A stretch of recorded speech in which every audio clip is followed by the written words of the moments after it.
दोस्तों, अगर आप भी यशस्वी जायसवाल को दुनिया का सबसे खतरनाक बल्लेबाज मानते हैं तो हमारी इस वीडियो को लाइक जरूर कीजिएगा। दोस्तों, धर्मशाला के मैदान पर 5वें टेस्ट मैच में यशस्वी जायसवाल की घातक बल्लेबाजी के बाद जब अचानक बीच मैदान में यशस्वी जायसवाल से मिलने पहुंचे स्मृति मंधाना, तो फिर ये नजारा देखकर पूरा क्रिकेट जगत हो गया हैरान।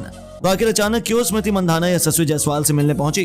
क्या इन दोनों में से किसी एक के साथ बातचीत? कैसे स्मृति मंधाना ने दिया यशस्वी जायसवाल को शानदार बल्लेबाजी पर बधाई? मिलने के बाद कैसा था इन दोनों का रिएक्शन? ये सब कुछ तो हम आपको इस वीडियो में जरूर बताएंगे, लेकिन उससे पहले आपको क्या लगता है यशस्वी जायसवाल और शुभमन गिल में कौन है सबसे खतरनाक बल्लेबाज? नीचे कमेंट करके जरूर बताइए। दोस्तों, भारत और इंग्लैंड के बीच 5वां यानी अंतिम टेस्ट मैच धर्मशाला के मैदान पर खेला गया। इस मुकाबले में इंग्लैंड के कप्तान बेन स्टोक्स ने टॉस जीतकर पहले बल्लेबाजी करने का फैसला किया, लेकिन यह फैसला इंग्लैंड के पक्ष में बिल्कुल भी नहीं रहा। कुलदीप यादव और रविचंद्रन अश्विन ने मिलकर इंग्लैंड के 9 बल्लेबाजों को अकेले ही पवेलियन का रास्ता दिखा दिया।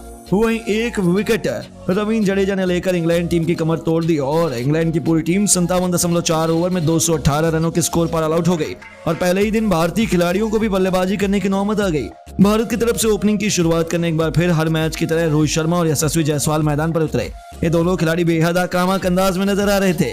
इंग्लैंड के गेंदबाजों पर टूट कर प्रहार कर रहे थे और रोहित का बल्ला तो शुरू से ही जमकर दहाड़ रहा था। उनकी बल्लेबाजी देखकर जायसवाल भी अपने बल्ले को रोक नहीं पाए। जायसवाल इंग्लैंड के हर गेंदबाजों पर टूटकर प्रहार कर रहे थे और इसी दरमियान अपने टीम के लिए 9वां ओवर फेंकने आए शोएब वसीर इस ओवर में यशस्वी जायसवाल ने लगातार 3 छक्के जड़कर 18 रन बटोर लिए थे। जी हाँ दोस्तों, रोहित के साथ तेजी से रन बना रहे थे और अर्धशतक की साझेदारी पूरी कर ली थी। जायसवाल कमाल रखने का नाम नहीं ले रहे थे और देखते देखते उन्होंने अपना अर्धशतक पूरा कर लिया, लेकिन अर्धशतक लगाने के बाद जायसवाल ज्यादा देर तक मैदान पर टिक नहीं सके। 57 रन बनाकर पवेलियन लौट गए, लेकिन रोहित और शुभमन गिल ने मिलकर टीम की पारी को संभाला और टीम इंडिया पहले दिन का खेल खत्म होने तक 135 रन बना लिए। अभी भी टीम इंडिया इंग्लैंड से 83 रनों से पीछे थी, लेकिन यशस्वी जायसवाल ने इतने स्कोर में ही कई बड़े बड़े रिकॉर्ड अपने नाम कर लिए। पहले तो उन्होंने सबसे तेज 1000 रन पूरा करने वाले भारत के सबसे युवा खिलाड़ी बन गए। वहीं एक सीरीज में सबसे ज्यादा रन बनाने वाले खिलाड़ियों के लिस्ट में यशस्वी जायसवाल ने अपना नाम दर्ज करा लिया। जायसवाल ने अपनी बल्लेबाजी और रिकॉर्ड से पूरे क्रिकेट जगत में डंका बजा दिया। हर कोई इस बल्लेबाज के लिए तारीफ के कसीदे पढ़ने लगा। लेकिन वही इस मैच को देखने और यह तस्वीर जायसवाल का सपोर्ट करने मैदान में स्मृति मंधाना भी पहुंची थी। मैच खत्म होने के बाद स्मृति मंधाना यशस्वी जायसवाल से मिलने के लिए मैदान में उतर आई और स्मृति मंधाना मैच खत्म होते ही तुरंत जायसवाल के पास गई। पहले उन्हें हाथ मिलाकर बधाई दी। जायसवाल ने सबसे तेज 1000 रन पूरे कर लिए थे और इस सीरीज में सबसे ज्यादा रन बनाए और इस उपलक्ष्य में स्मृति मंधाना ने उन्हें पीठ थपथपाते हुए बधाई दी। दोनों एक दूसरे से बातचीत की और कुछ समय बिताया। यह नजारा देखकर तो स्टेडियम में बैठे दर्शक भी हैरान रह गए और इन दोनों का रिएक्शन एक दूसरे से मिलने के बाद बेहद ही शानदार था। दोनों के चेहरे पर स्माइल थी, बेहद खुश नजर आ रहे थे, लेकिन इन दोनों को एक साथ में देखकर उनके फैंस को पसंद कर रहे हैं। तो अब ये दोनों सोशल मीडिया की गलियों में खूब बवाल मचा रहे हैं। दोनों का वीडियो एक साथ तेजी से वायरल हो रहा है और हर कोई पसंद कर रहा है। लेकिन दोस्तों, अब आपको क्या लगता है यशस्वी जायसवाल और शुभमन गिल में कौन है सबसे खतरनाक बल्लेबाज? 152 की रफ्तार भरी गेंद पर रोहित शर्मा ने छक्का तो जड़ा ही, साथ ही साथ अपनी ताबड़तोड़ बल्लेबाजी के आगे इंग्लैंड को घुटनों पर ला दिया है। रोहित और जायसवाल ने मिलकर कैसी ताबड़तोड़ बैटिंग करी अंतिम पलों में। दोस्तों, आपको इन दोनों की जबरदस्त बल्लेबाजी का पूरा वीडियो दिखाने जा रहे हैं, लेकिन उससे पहले आप सभी का क्या मानना है रोहित और बाबर आजम में बेहतर खिलाड़ी कौन है आपकी नजरों में? नीचे कमेंट जरूर कीजिएगा। दोस्तों, सीरीज का 5वां टेस्ट मैच धर्मशाला के मैदान में शुरू हो चुका है। आपको बता दें कि रोहित की कप्तानी और जबरदस्त गेंदबाजी के दम पर भारत ने जीतने की नींव तो पहले दिन ही रख दी। इंग्लैंड ने टॉस जीतकर बल्लेबाजी चुनी, लेकिन एक बात वो भूल गए कि भारतीय क्रिकेट टीम के सामने या रोहित के सामने सीरीज में उनकी एक नहीं चल पाई है, तो आज क्या चलेगी? दोस्तों, रोहित शर्मा एंड कंपनी को शुरुआती दौर में विकेट्स लेने में थोड़ी बहुत तकलीफ जरूर सहनी पड़ी, लेकिन जैक क्रॉली के जैसे 80 रन बने, डकट के जैसे 30 रन बने, वैसे ही दोस्तों रोहित शर्मा मोड एक्टिवेट हो चुका था पूरी टीम के अंदर और सबसे पहले विकेट लेने की शुरुआत करी हमारी टीम के कुलचा यानी कि कुलदीप यादव ने। कुलदीप यादव ने दोस्तों आते ही डकट को निपटाया 27 रन पर, ऑली पॉप को 11 पर और जैसे 80 रन पर जैक क्रॉली को क्लीन बोल्ड किया। बस वहीं पर इंग्लैंड की टीम ने दम तोड़ दिया था, हाथ जोड़ दिए थे भारत के सामने। जिसके बाद दोस्तों आगे चलकर उन्होंने बेयरस्टो को 29 स्ट्रोक्स को 0 पे आउट किया। बचे कुछ खिलाड़ियों को दोस्तों अश्विन कच्चा चबा चुके थे।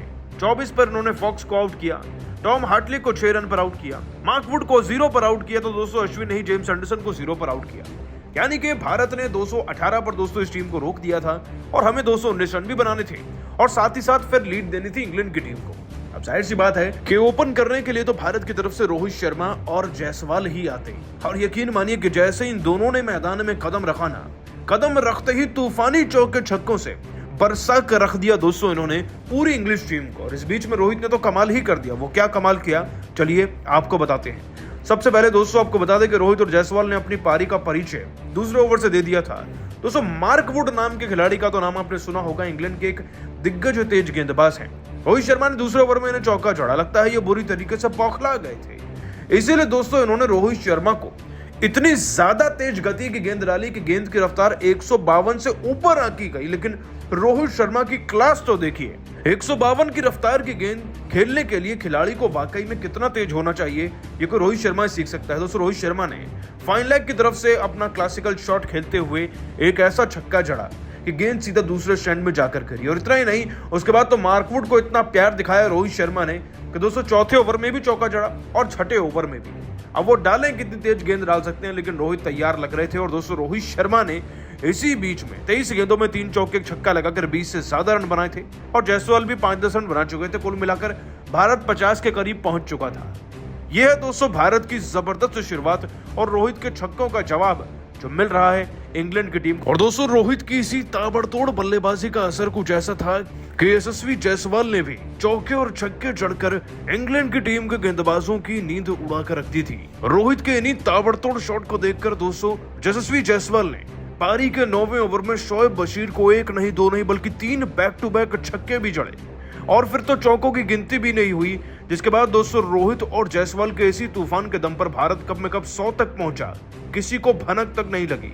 यशस्वी जायसवाल ने 42 में जहां लगभग 35 बनाए, उधर रोहित शर्मा अपने 50 तक पहुंच चुके थे। अब दोस्तों ये है भारत की नई सलामी जोड़ी, और इनकी इस ताबड़तोड़ शुरुआत से भारत की जीत कंफर्म लग रही है। लेकिन आप सभी रोहित और जायसवाल की इस तूफानी बल्लेबाजी को 10 में से कितने नंबर देंगे, नीचे कमेंट कीजिएगा।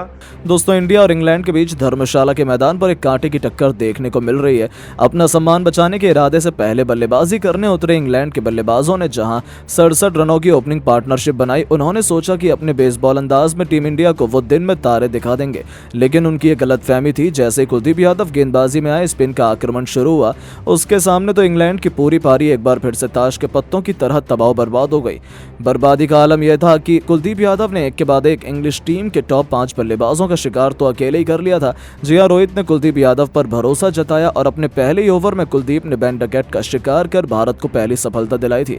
बस फिर क्या था, शेर के मुंह में खून लग चुका था। उसके बाद तो उन्होंने पीछे मुड़कर नहीं देखा। अपने शतक की तरफ बढ़ने वाले क्रॉली हों या फिर पहले टेस्ट मैच के जीत के हीरो ऑली पॉप, उनके अलावा कप्तान बेन स्टोक्स और जॉनी बेयरस्टो जैसे बड़े बड़े दिग्गज ही क्यों ना हो, ये पांचों कुलदीप की फिरकी के आगे नतमस्तक हुए। तो वहीं जडेजा ने भी बहती गंगा में हाथ धोते हुए जो रूट का शिकार कर इंग्लैंड के 6 बल्लेबाजों को टीम को केवल 175 रनों पर ही समेट दिया था। इतने ही उन्हें कहां संतोष था। कुलदीप ने देखते देखते अपना पंजा खोला और अपनी कातिलाना गेंदबाजी से पहले दिन ही टीम इंडिया ने इंग्लैंड का वो हाल किया कि वो टेस्ट मैच जीतने का सपना ही भूल चुके हैं। यह देखकर तो इंग्लैंड के कोच ब्रेंडन मैकलम अभी से ही रोना धोना शुरू कर चुके हैं। जी हां दोस्तों, उनका बयान निकलकर सामने आया जिसमें उन्होंने कहा है कि परिस्थितियां तो पेस डिपार्टमेंट के लिए थी, लेकिन टीम इंडिया स्पिन की मददगार पिच न बनाए ऐसा तो हो ही नहीं सकता है। हमने नहीं सोचा था कि यहाँ भी इतनी ज्यादा स्पिन देखने को मिलेगी, और वो भी पहले दिन। भारतीय टीम मैच जीतने के लिए ये भी कर सकती है कि मुझे अंदाजा इसका नहीं था। अब तक तो ये सीरीज एक तरफा रही थी और अब तो समझ आ गया था कि ऐसा क्यों। यदि यहाँ इतनी स्पिन नहीं होती तो हम जीत जाते। कुलदीप और जडेजा ने हमें पूरी तरीके से आउटसाइड कर दिया। जी हाँ दोस्तों, उनकी तो आंखों से आंसू ही नहीं रुक रहे हैं।